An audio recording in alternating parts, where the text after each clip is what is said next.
పాపకి చాలా బ్లడ్ పోయింది. అర్జెంటుగా బి పాజిటివ్ బ్లడ్ ఎక్కించాలి. తొందరగా బ్లడ్ తెప్పించండి. డాక్టర్, నాది బి పాజిటివే. నేను బ్లడ్ ఇస్తాను.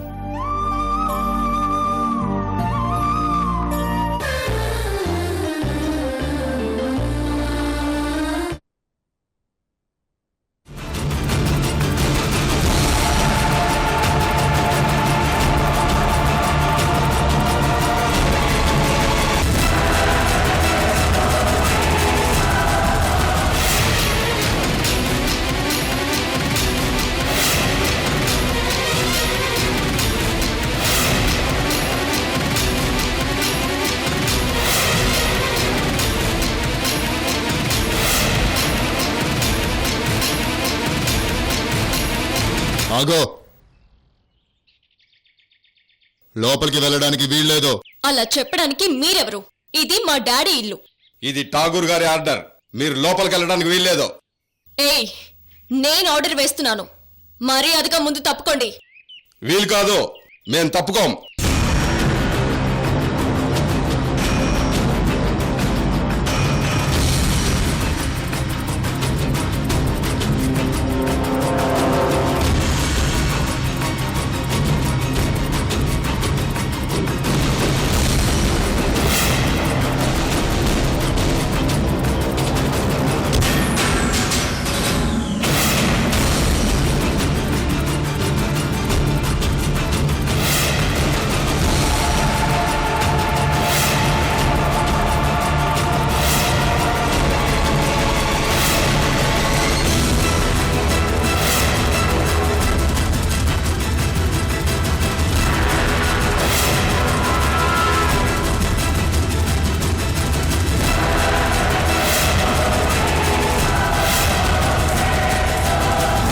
మర్యాదగా తాళం తీయండి, లేకపోతే మీ అందరి తలకాయలు పెచ్చుల్లో ఊడిపోతాయి.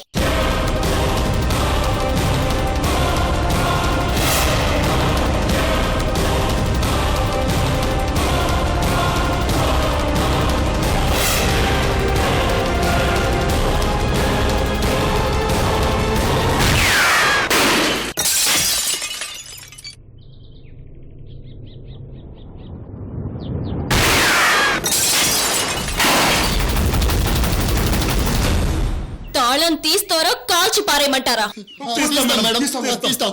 తీయండి.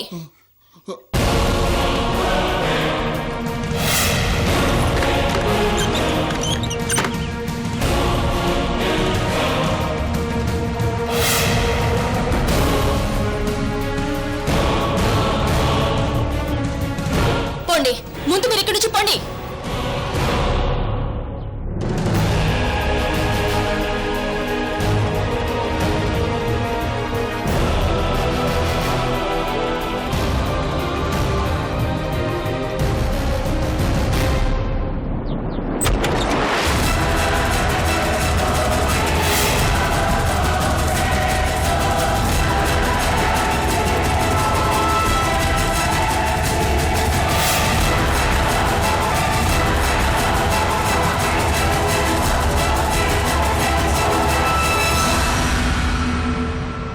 డాడీకి ఏమైంది? ఎందుకు ఇదంతా చేస్తున్నారు?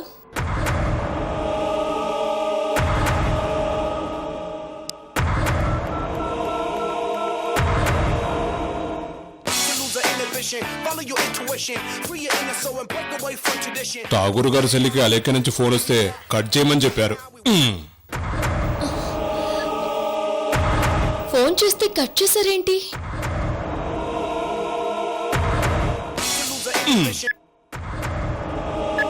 ఛా, ఏంటి డాడీకి ఎన్నిసార్లు ఫోన్ చేసినా కట్ చేస్తున్నారు? ఒకసారి మమ్మీకి చేద్దాం.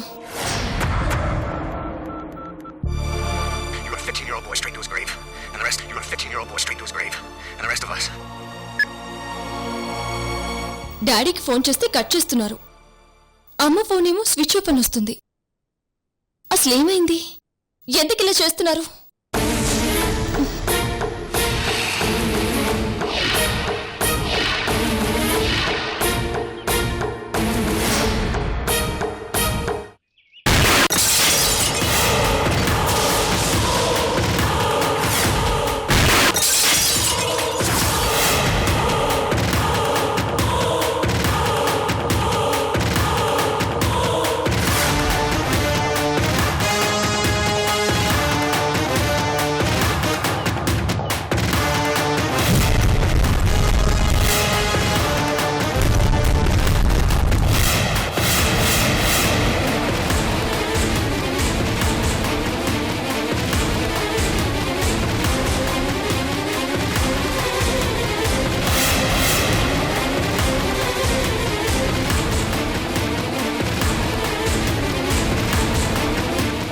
అసలు ఈ అలేఖ్య మాట్లాడటమే గొప్పగా ఫీల్ అయ్యే మా డాడీ, ఈ అలేఖ్య మాట్లాడటమే అదృష్టంగా భావించే మా డాడీ, ఈ అలేఖ్య మాట్లాడటమే చాలు అని మురిసిపోయే మా డాడీ ఎందుకు ఇలా చేస్తున్నారు? నేను వాళ్ళని సింగపూర్కి పంపించడానికి ఒక రీజన్ ఉంది. దానికి నాకు ఇంత శిక్ష వేస్తున్నారా? లేకపోతే వేరే రీజన్ ఏదైనా ఉందా? ఏవైనా ఈ అలేఖ్య అవమానించబడింది అది మా డాడీ వల్ల. చూద్దాం చూద్దాం.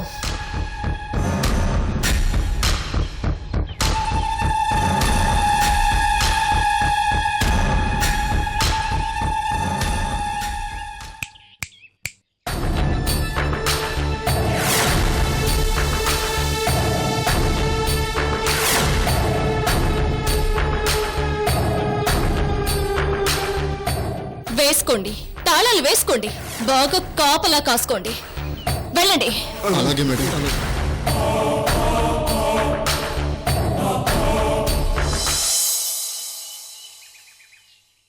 ఐశ్వర్య గారు, మీరిద్దరూ ఇక్కడే ఉండిపోతే కంపెనీ వ్యవహారాల్ని చూసుకునేది ఎవరు? ముందు మీరిద్దరూ ఆఫీస్కి వెళ్ళండి. ప్రియాంక, నేను అశ్వినిని చూసుకుంటాం. పర్లేదు రెడ్డి గారు. అశ్వినిని మేం చూసుకుంటాం, మీరు వెళ్ళండి. ఒక విధంగా అశ్విని చాలా అదృష్టవంతురాలు. జగదీశ్వరరెడ్డి గారి ఆత్మీయతను పొందడం అంటే మామూలు విషయం కాదు. అశ్వినిది మీది బ్లడ్ రిలేషన్ కదా. అదేనండి, ఇందాక మీరు అశ్వినికి బ్లడ్ ఇచ్చారు కదా. మేడం, హర్షవర్ధన్, లంచ్ ఏర్పాట్లు చేశావా? చేశాను మేడం. రెడ్డి గారు, ఇంటి దగ్గర నుంచి క్యారియర్ తెప్పించాను, మీరెళ్ళి భోంచేసిరండి. కృష్ణ, నువ్వు రెడీ చేయి. అలాగే సార్. మా కోసం ఈ ఏర్పాట్లు చేసినందుకు చాలా థ్యాంక్స్ అండి. హర్షవర్ధన్, మేడం. నువ్విక్కడే ఉండి రెడ్డి గారికి ప్రియాంక గారికి ఏం కావాలో చూసుకుంటూ ఉండు. అలాగే మేడం. ఓకే రెడ్డి గారు, ఇక మేము వెళ్ళొస్తాం. అశ్విని స్పృహలోకి రాగానే మాకు ఫోన్ చేయండి. ఓకే. ఐశ్వర్య, రా వెళదాం.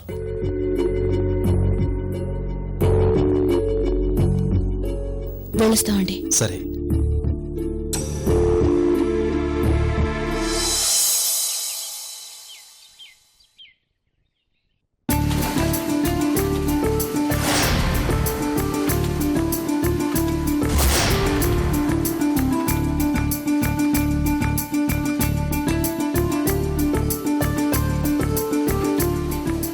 సూర్య, అర్జెంటుగా మనం అలెక్య మేడం గారిని కలవాలి. పదా. దేనికి? ముందు నువ్వు పదా చెప్తాను. పదా. పదండి.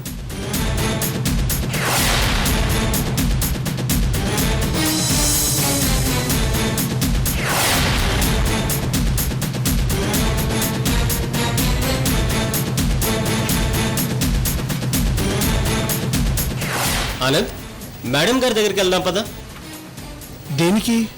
అక్కడ తెలుస్తుంది. పదా. పదండి. రా.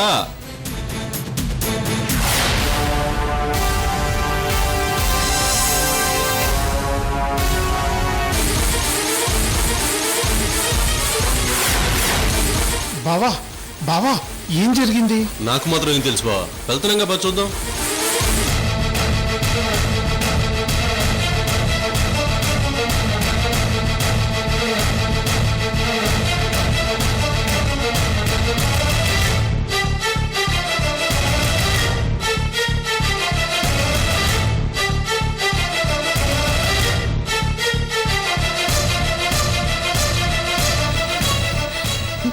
ఏం కావాలి? నీలాంబరి, మేడం గారిని కలవడానికి వచ్చామని చెప్పు.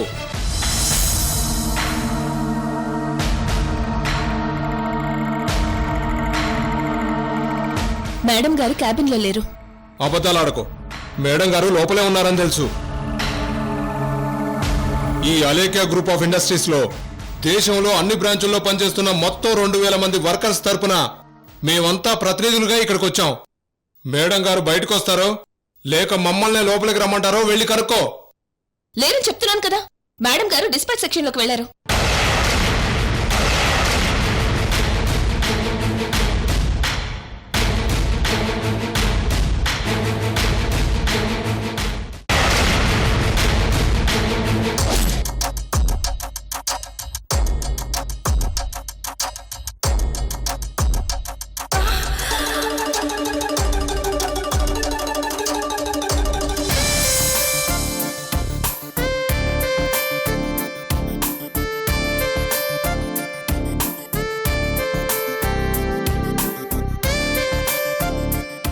మేడం, మిమ్మల్ని కలవడానికి మన కంపెనీ వర్కర్స్ వచ్చారు.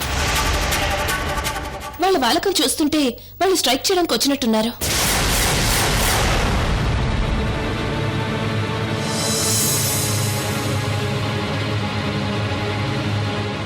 అవును మేడం, వాళ్ళ వాలకం అలాగే ఉంది. మా డాడీ ఈ కంపెనీ పెట్టిన దగ్గర నుంచి స్ట్రైక్ అనే మాటే లేదు. సరే, నువ్వు వెళ్ళు. అలాగే మేడం.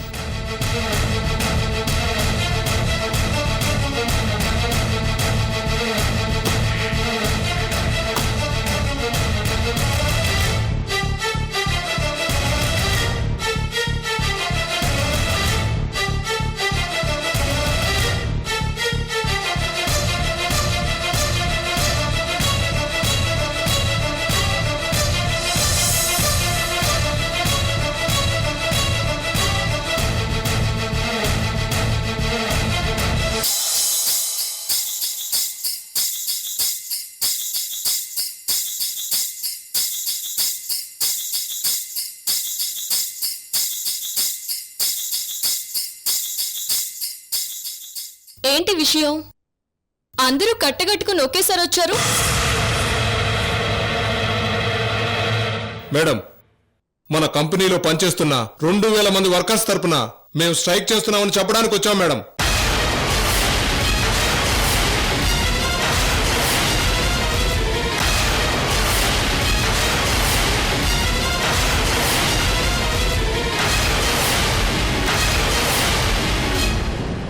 స్ట్రైక్ చేయాలనుకోవడం ఏంటి? మీకు ఇక్కడ ఏం తక్కువైందని స్ట్రైక్ చేస్తారు? మేడం, మీరు మిగతా అన్ని కంపెనీల కంటే మాకు జీతాలు ఎక్కువ ఇస్తున్నారు. మిగతా కంపెనీల కంటే బోనస్ కూడా ఎక్కువ ఇస్తున్నారు. అలవెన్స్లు కూడా ఎక్కువ ఇస్తున్నారు మేడం. మిగతా కంపెనీల కంటే మేము ఉండడానికి మంచి క్వార్టర్స్ ఇస్తున్నారు. మమ్మల్ని మీ సొంత మనుషుల్లో చూసుకుంటున్నారు. అయినా సరే మేము స్ట్రైక్ చేస్తున్నాం. అసలు ఈ అలేఖ్య గ్రూప్ ఆఫ్ ఇండస్ట్రీలో స్ట్రైక్ అన్న మాట కలలో కూడా ఊహించనిది. మీకు కావలసినవన్నీ ఇస్తున్నాం కదా. అయినా మీరింకా అసంతృప్తిగా ఉన్నారా? సరే, మీకేం కావాలో చెప్పండి, నేను తీరుస్తాను. మీరు మా కోరిక తీరుస్తామని ప్రామిస్ చేస్తేనే చెప్తాం మేడం. చూడండి, నేను మీ బిడ్డ లాంటి దాన్ని. My life is an open book. నా జీవితం తెరిచిన పుస్తకమని మీకు తెలుసు. నేను అన్ని పోగొట్టుకొని రోడ్డు మీద పడిపోయినప్పుడు నేను నా గురించి బాధపడలేదు.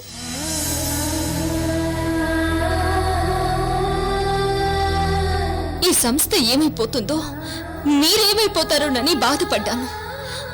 అప్పుడు మీరు యాజమాన్యం మారినా ఈ సంస్థ మనది, మన సొంతమని ఫీల్ అయి ఫ్యాక్టరీ ఎలాంటి నష్టాల్లో కూరుకుపోకుండా మీరే కాపాడారు. ఎందుకు? కేవలం మా మీదున్న అభిమానంతో.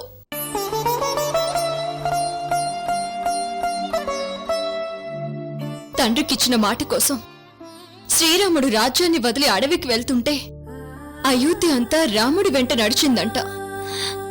అలాగే నేనన్నీ పోగొట్టుకుని ఒక రేకుల షెడ్లో ఉంటే మీరంతా నా దగ్గరకొచ్చి మీరు లేని ఆ కంపెనీ మాకొద్దు, మీతోనే మేముంటాము అన్నారు.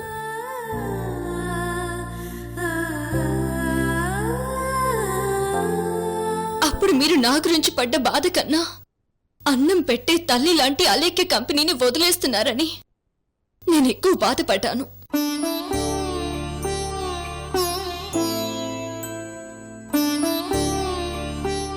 నేను ముఖ్యం కాదు, ముందు మన సంస్థని నిలబెట్టండి అని చెప్తే మీరు నా మాటని గౌరవించి అప్పటినుంచి ఈ కంపెనీని మీ కంటికి రెప్పలా కాపాడుకుంటూ వచ్చారు.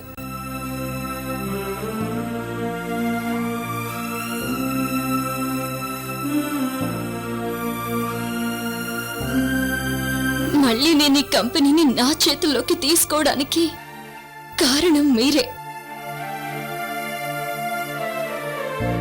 నాకు కావాల్సిందేముంది? నేను తినేది రోజు 2 ఇడ్లీ, 1 గ్లాస్ పాలు. నాకు వ్యక్తిగత జీవితం అంటూ ఏదీ లేదు. పర్సనల్ ఎంజాయ్మెంట్ ఏదీ లేదు. అవన్నీ మీకు తెలుసు. అలేఖ్య అంటే ఒంటరిదని బయట చాలా మంది అనుకుంటారు. కానీ వాళ్ళకి తెలియదు అలేఖ్యది ఒక పెద్ద కుటుంబం అని. ఆ కుటుంబంలో 2000 మంది కలిసి ఉంటున్నారని వాళ్ళకి తెలియదు.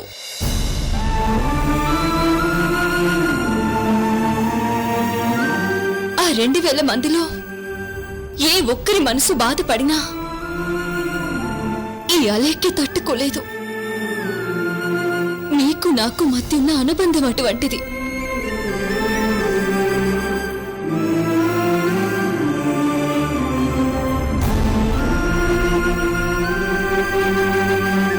ఒకసారి మా అక్క ఐశ్వర్య తన కంపెనీని వదిలేస్తానని చెబితే, నీ దగ్గర 10,000 మంది పనిచేస్తున్నారు, నీ జీవితంలో నీకు చీకట్లుండొచ్చు, కానీ 10,000 మంది జీవితాల్లో వెలుగును చూడు, అది నీకెంత సంతృప్తినిస్తుందో నీకే అర్థమవుతుందని చెప్పాను.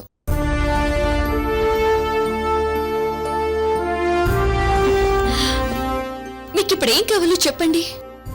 మీకు అలేఖ్య అన్నీ ఇచ్చేస్తుంది. ఈ కంపెనీ మీకు రాసిచ్చేస్తుంది. అది కాదు మేడం, మన కంపెనీలో శ్రీరామనవమి వేడుకలు జరుపుకొని 5 సంవత్సరాలైంది. ఈ 5 సంవత్సరాల నుంచి మన కంపెనీకి ఏదో ఒక రూపంలో ఏదో ఒక ప్రాబ్లం వస్తూనే ఉంది మేడం.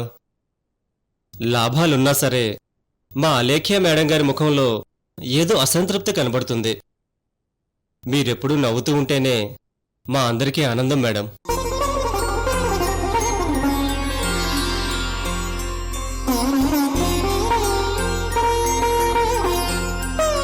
అందుకే ఈ సంవత్సరం శ్రీరామనవమి వేడుక జరుపుకోవడానికి మీరు పర్మిషన్ ఇవ్వాలి మేడం. ఓ, ఇంత చిన్న విషయానికా నన్ను ఇంత టెన్షన్ పెట్టారు? మీరు నా మీద చూపిస్తున్న అభిమానానికి చాలా థ్యాంక్స్.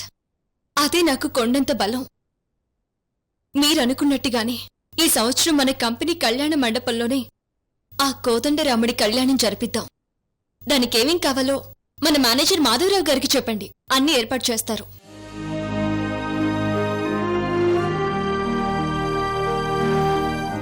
మా మాట కాదనకుండా ఒప్పుకున్నందుకు చాలా థ్యాంక్స్ మేడం. ఇలా రా సూర్య, పీటల మీద మీ భార్యాభర్తలు ఇద్దరు కూర్చోవాలి మేడం.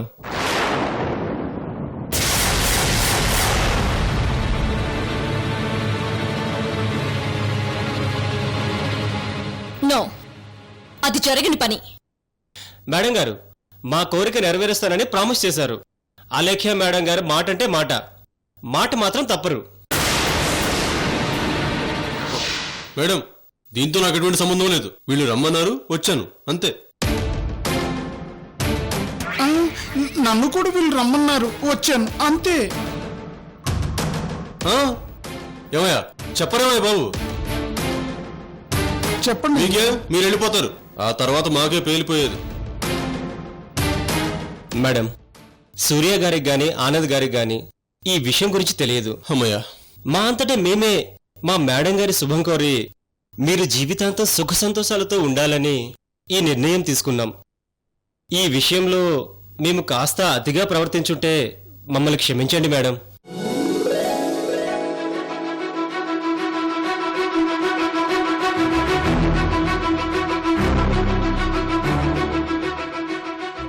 సరే కానివ్వండి, మాట ఇచ్చాను కదా.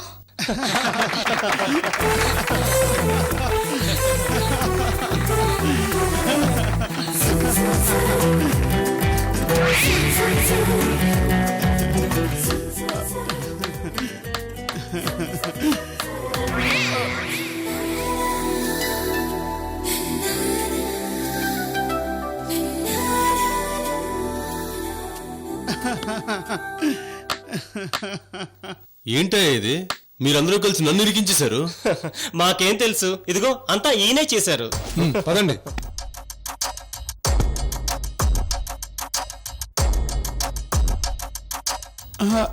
ఏంటి బావా ఇది? అవును బావా, నిన్ను నా చెల్లెల్ని ఆ శ్రీరాముడు ఒకటిగా చేసి మీ ఇద్దరి చేతుల మీదుగా కళ్యాణాన్ని జరిపించుకోవాలని ఆ శ్రీరాముడే నా చేతిలా ప్లాన్ చేయించాడు. అది సరే బావా, మీ చెల్లెల పక్కన పేటల మీద కూర్చోవడం అంటే మామూలు విషయమా? ఏం జరుగుతుందో ఏమో. శ్రీరామచంద్ర ప్రభు, నువ్వే కాపాడాలి.